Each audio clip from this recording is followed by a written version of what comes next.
अमेरिकी Gulkara Taylor Swift अपने बेहतरीन 10 गानों के साथ बिलबोर्ड टॉप 10 की लिस्ट पर छा गईं। ये पहला मौका है कि बिलबोर्ड हॉट 100 के बेहतरीन 10 गानों की फहरिस्त में तमाम 10 गाने एक ही गुलकारा के गाए हुए हैं।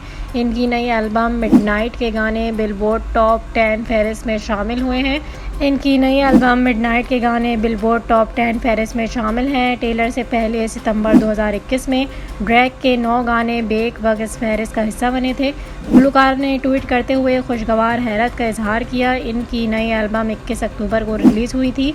सिर्फ टॉप 10 फहरिस्त ही नहीं बल्कि टेलर स्विफ्ट ने अपनी नई एल्बम से कई नए रिकॉर्ड कायम किए हैं।